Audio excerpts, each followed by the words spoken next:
মুফতি গিয়াসউদ্দিন তাহেরি সাহেবকে মামলা করার কারণে তিনটা রহস্য, তিনটা কারণ আছে।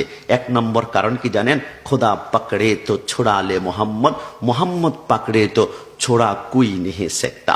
আল্লাহর শপথ, আহলে সুন্নাত ওয়াল জামাতের মাধ্যমে উনি এমন একটা ব্র্যান্ড তৈরি করেছেন, তাহেরি সাহেব যেখানে যাবে 30,000, 40,000, 50,000, 1 লক্ষ মানুষ পর্যন্ত হয়। সেই প্যান্ডেলের ভিতরে কি শেখানো হয়? ইয়া নবী সালামু আলাইকা, মুস্তাফা জানের রহমত পেলা সালাম। মাজার পূজা নয়, মাজার হবে জিয়ারত। এই জন্য যুবকরা দিন দিন মিলাদুন্নবীর দিকে ঝুঁকে পড়েছে।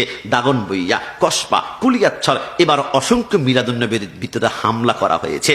এরা মনে করেছিল মিলাদুন্নবীতে হামলা করলে মিলাদুন্নবী বন্ধ হয়ে যাবে। আর না, হকের আগুনে যখন তুমি ফু দিবা এটা নিববে না, এটা দাও দাও করে উপরের দিকে উঠতে শুরু করবে। তোমরা চেয়েছিলা যে গিয়াসউদ্দিন তাহেরি সাহেবের প্যান্ডেল থেকে নবী প্রেম শিখলে এরা মনে হয় মিলাদুন্নবী করলে গোটা দেশে আশিক রাসূলের বন্যা বয়ে যাবে। এনার বিরুদ্ধে মামলা করে তোমরা আটকাবা, কিন্তু পারবে না। তিনের সাথে আল্লাহ এবং রসুল আছে, কথা বলো ঠিক কিনা?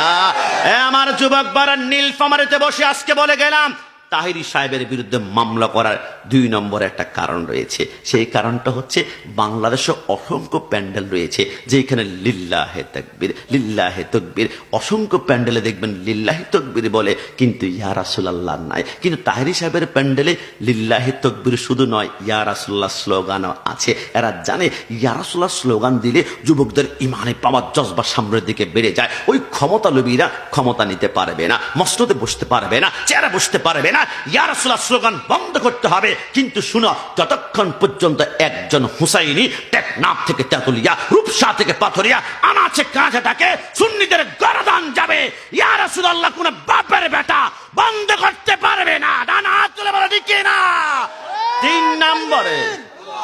3 নম্বর কারণ তিনাকে কেন মামলা দেওয়া হয়েছে, বিশ্বাস করুন, টেস্ট করছে যে সুন্নিদের সংখ্যাটা আসলে কেমন।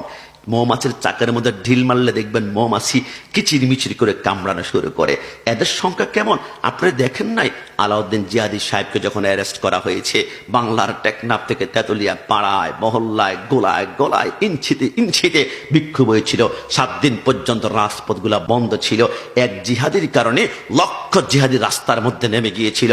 আমরা বিশ্বাস করে মুফতি গিয়াসউদ্দিন তাহেরি সাহেবের মিথ্যা মামলা পরিহার করবে, না হয় সুন্নি জনতা রাস্তা অবরোধ করবো আমরা বসে, তবে আমরা কিন্তু গাড়িতে আগুন জ্বালাবো না, বাড়িতে আগুন জ্বালাবো না। একজন সুন্নি জীবনে প্রমাণ দিতে পারবে না যে দেশের একটা সম্পদ নষ্ট করেছে।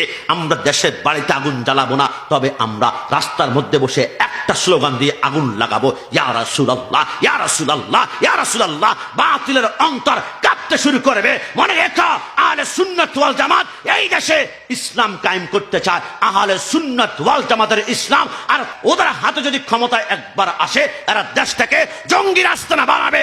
আর সুন্নিদের হাতে ক্ষমতা আসলে এরা মদিনার সনদে দেশকে শান্তি প্রতিষ্ঠা করবে। ডান হাত তুলে বলা ঠিক কিনা?